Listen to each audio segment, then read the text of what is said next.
Mr. Speaker, we have had a large number of questions asking about your choice of attire for your official duties. There are those like Carl Hobley and Scott Spate in favour of traditional robes, and others such as Dan Scorrer who support your decision not to wear traditional attire. Can you explain your position on this? My position is that Parliament is a great institution. Being a great institution, it evolves. It moves with the times. It preserves its best and it seeks to improve the rest.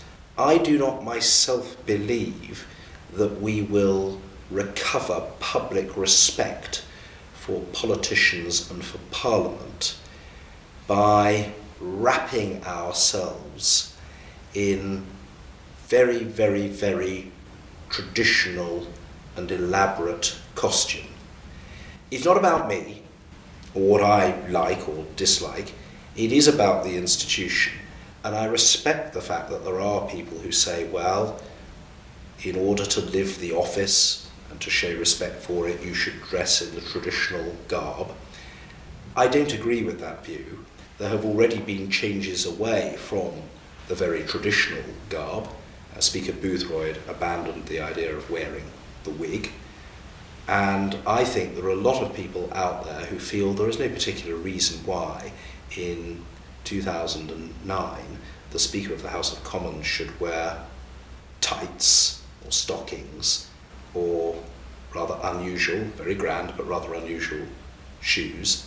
And my own feeling is that for most ordinary working days, it is perfectly proper for the Speaker of the House of Commons to wear a business suit, perhaps with a simple and unfussy gown on top, and that's what I've been wearing.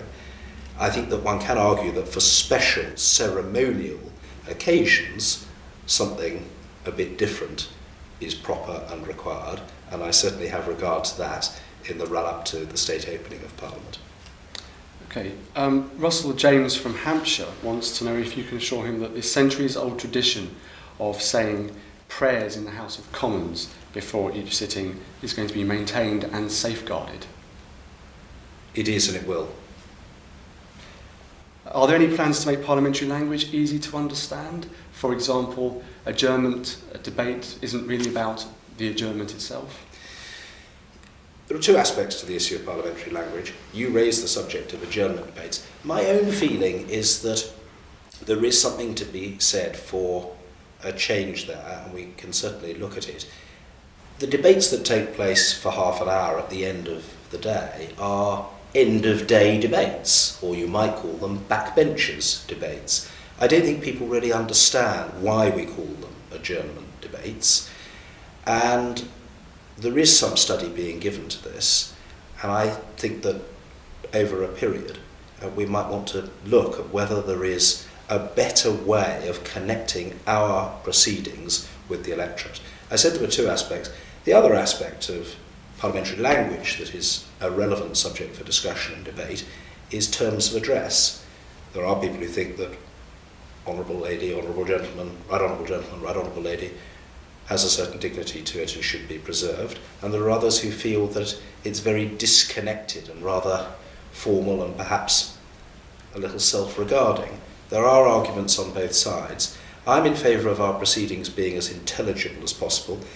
I think that the case for change should be considered, and I have suggested that the procedure committee should look at the question of whether we call each other by title and constituency, or whether address should be Mr. this or Ms. that, and I look forward to what they have to say on the matter. I do think debate should be conducted through the chair, so I'm not keen myself on the idea that people should say, you said this, you said that. I think in terms of the dignity and the politeness of the proceedings, preserving the idea that debate goes through the chair and we refer to people in the third person has much to be said for it.